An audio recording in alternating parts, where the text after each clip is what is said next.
بەشی دووهەمی هەڵسەنگانی هاوبەشی هەیئەتی ئیجرایی ڕێکخراوی کرێکارانی شۆڕژێری ئێران ڕاهی کاریگەر و کمیتەی ناوەندی حیزبی کۆمۆنیست ئێران لە ژێر ناوی کۆماری ئیسلامی لە گێژاوی قەیرانەکاندا. دووهەم، شۆڕشی ناوخۆیی بەرامبەر بە بازنەی بەرتەسکی دەسەڵات. هاوکات لەگەڵ قوڵبوونەوەی قەیرانی نێوان باڵ و لایەنە ناوخۆیەکانی حکوومەت، ئاشکراکردن و لە قاودانی بەربڵاو لەلایەن بەشێک لە بەڕێوبەرانی باڵای پێشوو لە چاوپێکەوتنە جۆرا و جۆرەکاندا نیشانەدات کە ناکارامەیی پێکهاتەی دەسەڵات لە کۆماری ئیسلامیدا گەیشتووەتە لووتکە.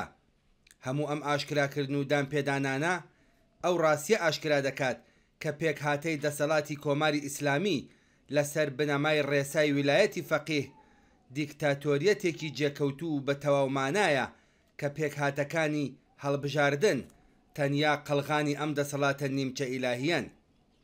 بەپێی ئاشکراکردنە نوێیەکان ئێستا هەندێک لە بەڕێوبەرانی حکوومەتی دان بەوەدا دەنێن کە ڕۆڵ و توانایی دەسەڵاتی جێبەجێکار وەک دامەزراوەیەکی هەڵبژێردرا و جگە لە فراوانکردنی دەسەڵاتی تاگڕەوانی بازنەی بەرتەسکی دەسەڵات و خودی وەلی فەقێ ئەرکی دابشکردنی دەرەنجامەکانی ئیفلاسی ئابووری بەسەر خەڵکیشدا لە ئەستۆیە.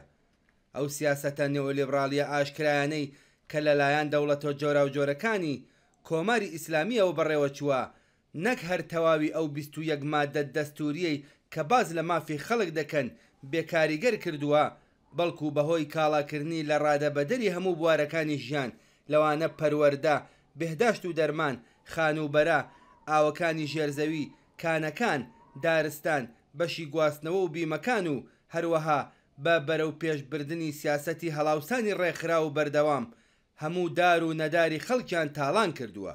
ئەم سیاسەتە تاڵانچیانە لە حاڵێکدا لەلایەن دەسەڵاتی جێبەجێکردنەوە پەیڕەو دەکرێن کە دامەزراوە ئابووریە زەبەلەحەکانی سەر بە دەستگای ویلایەت، لەوانە قەرارگای جێبەجێکاری فەرمانی ئیمام، بنیادی مستەزعفان و قەرارگای خاتەم، کۆمپانیاکانی سەر بە سپای پاسداران و ئاستانەی قودسی ڕەزەوی و مەزارگە ئاینیەکانی دیکە کە زیاتر لە 60% ئابووری وڵاتیان کۆنتڕۆڵ کردووە هیچ باجێک نادەن. بەڵام هەر کام لەوانە لە بودجەی ساڵانەی وڵاتدا پشکێکی دیاریکراویان هەیە. بەواتایەکی تر خەڵک بە باجی ڕاستەوخۆی خۆیان و بە باجی ناڕاستەوخۆ لە ڕێگەی هەڵاوسانی بەردەوام و بە ئانقەستەوە بودجەی ئەو دامەزراوانەش دابین دەکەن. ئەو لە قاودان و ئاشکراکردنانەی ئێستەی بەشێک لە بەڕێوبەرانی ناڕازی دەبێت بە شۆڕشی بەشێک لە نوخبەی دەسەڵاتدار لە دژی قۆرەخکاری دەسەڵات و سەروەت و سامان لە دەستی داموزدەستگاکانی ژێر چاودێری ڕێبەردا بنرێت. وا پێدەچێت کە ڕێبەری ڕژیم و بەرپرسانی سەرەکی دەسەڵات بە لە بەرچاوگرتنی ئەم باڵانسە مایە پوچە و لەگەڵ گەشەکردن و پەرەسەنی شۆڕشی هێزە ناوخۆیەکان هەوڵیان داوە بە دانانی مەسعودی پزیشکیان و ڕەچاوکردنی سیاسەتی کۆدەنگی حکوومەتی و گۆڕینی ئاراستەی سیاسەتی دەرەوە، هاوکات لەگەڵ هەوڵدان بۆ گۆڕینی استراتێژیە ماکرۆکانی حکوومەت لەو قەیرانە بەردەوام ڕوو لە پەرەسەندنەیدا ڕمان ڕزگاریان بێت. ئەوەی کە ئایا خێرایی گۆڕانکاریەکانی ناو کۆمەلگایەکی کە لەگەڵ هەژاریدا دەست و پەنجە نەرم دەکات ڕێگە بە حکوومەت ئەدا ئەم قەیرانە کۆنتڕۆڵ بکاتیانە، بە تەواوی پەیوەستە بە ئاسی ڕێکخراوبوونی بزوتنەوە کۆمەڵایەتیەکانەوە.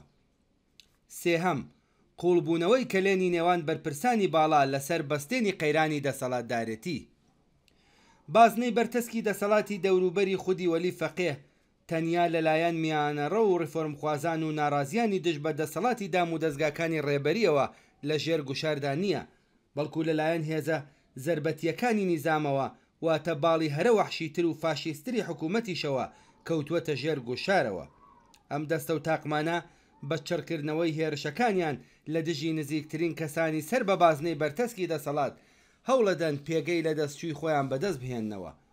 سەرلەشکەر محەممەدی باقری سەرۆکی ئەرکانی هێزە چەکدارەکانی کۆماری ئیسلامی لە تەختی جەمشید لە پەیامێکی نەورۆزیدا بە بێ جلوبەرگی سەربازی هۆشداری دایە فەرماندەی هێزە ئینتیزامیەکان سەبارەت بە ناکارامەیی سەرکوت و تونند و تیژی لە ڕوبەڕووبوونەوە لەگەڵ نەوەی نوێدا، بەڕوونکردنەوەی ڕاشکاوانەی وەڵامی خامنەیی بە نامەکەی ترامپ و هەروەها جەختکردنەوە لەسەر پێویستی ئەقلانیەت و تێگەیشتن لە کۆمەلگەی ئالۆزی ئەمڕۆ لە زانکۆی ئازاد تووڕەیی باڵی پایەداری هەڵخڕاندووە.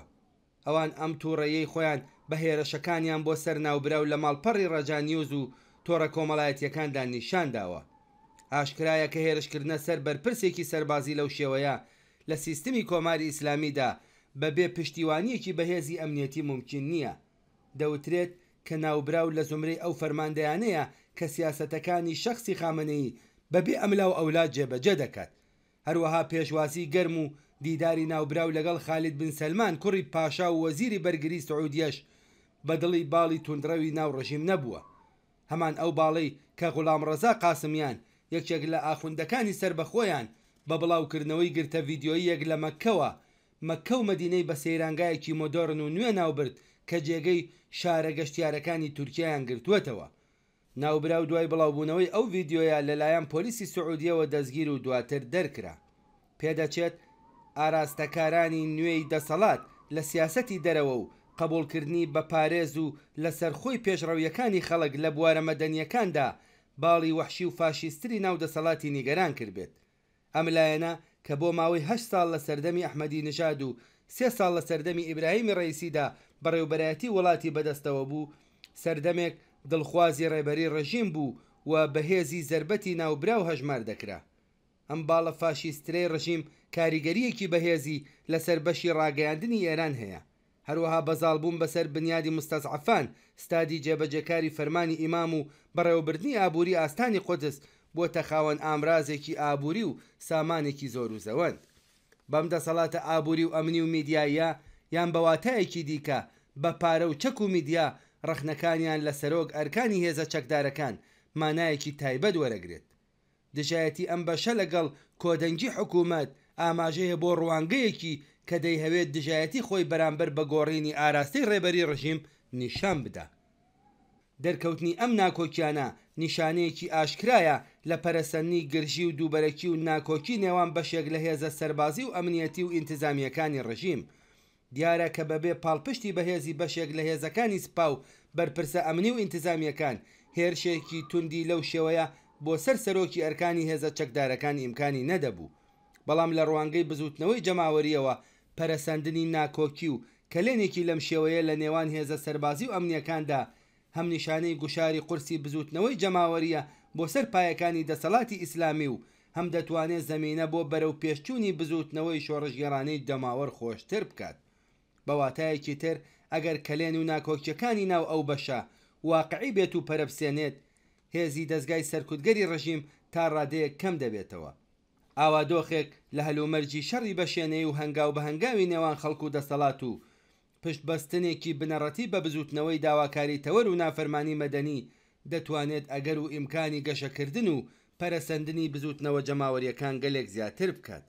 نمونەی درەوشاوی مانگرتنی سەرتاسەری شۆفێران و خاوەنبار هەڵگرەکان و پشتیوانی و هاوسۆزی بەرچاو لەم مانگرتنە کاریگەرە دەکرێت هەر لەم چوارچێوەیەدا هەڵسەنگاندنی بۆ بکرێت.